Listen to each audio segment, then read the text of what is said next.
Donc, dans cette présentation, je vais vous présenter quelques exercices pour préparer notre contrôle, le premier contrôle de la deuxième partie. Voilà pour la première question. Quelle touche de clavier peut être utilisée pour visualiser un diaporama? Est-ce que c'est la touche F1, la touche F10 ou la touche F4 ou la touche F5? Donc la bonne réponse, c'est la touche F5, comme vous voyez ici. Voilà, c'est ça la bonne réponse, la touche F5.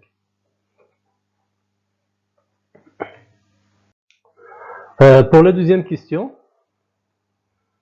le trieuse de diapositives de PowerPoint est disponible dans le menu ou dans l'onglet Insertion, ou bien B, Révision, ou bien C, Affichage, ou bien D, Diaporama. Donc, c'est dans le menu ou dans l'onglet Affichage. La bonne réponse, c'est Affichage. Pour la troisième question, si on parle des thèmes, lorsque je choisis un thème pour mon document PowerPoint, cela définit un style qui englobe. Donc, dans cette question, plusieurs réponses possibles. Alors, ça englobe la forme, ça veut dire l'écriture, la mise en page, la police ou l'image d'arrière-plan. Donc, la bonne réponse, c'est B et D. Ça veut dire la mise en page et l'image de l'arrière-plan. Pour la quatrième question, dans PowerPoint, comment nomme-t-on une page? Est-ce qu'on dit une feuille, ou bien une section, ou bien une diapositive, ou bien une page? Alors la bonne réponse, c'est une diapositive. Une présentation, c'est un ensemble de diapositives. Donc la bonne réponse, c'est une diapositive. Donc pour la question suivante, la question 5, une diapositive PowerPoint permet d'intégrer, ici plusieurs réponses sont possibles, alors du texte, des images, ou bien seulement des graphiques, ou bien des liens hypertextes, ou bien des vidéos et des sons. Alors les quatre réponses sont justes. Donc une diapositive peut comporter toutes les formes d'information. Et aussi, on peut créer des liens hypertextes qui nous permettent de se déplacer dans une présentation ou vers un autre fichier ou une page web.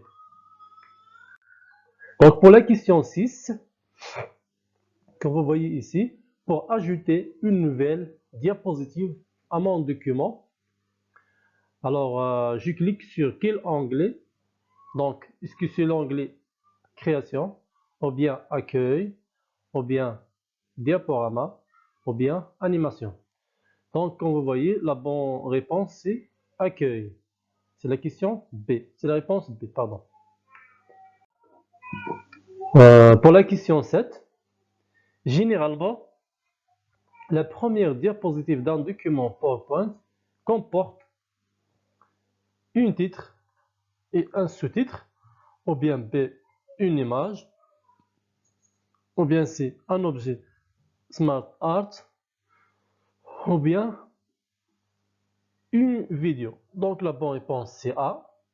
Donc lorsque vous commencez une nouvelle présentation, la première diapositive contient toujours un titre et un sous-titre, deux zones de texte qui sert à la première pour introduire le titre de document ou de fichier, et la deuxième diapositive pour introduire le sous-titre. Donc pour la question 8, pour visualiser le résultat final de ma présentation, j'utilise le mode diaporama, ou bien le mode plan, ou bien le mode normal, ou bien le mode trieuse de diaporama. Donc la bonne réponse, c'est la première, c'est A, le mode diaporama. Lorsque je veux présenter mon travail devant euh, un groupe de personnes, alors j'utilise le mode diaporama. Pour la dernière question, une transition est une animation qui a lieu lors de l'arrêt de diaporama ou de démarrage d'une vidéo ou du passage d'une diapositive à une autre. Donc la bonne réponse, si c'est lors du passage d'une diapositive à une autre. Donc je vous remercie et j'espère que ce travail va vous aider à bien préparer au contrôle. Et je vous souhaite de passer une excellente journée et merci infiniment. Donc à bientôt mes élèves et merci beaucoup.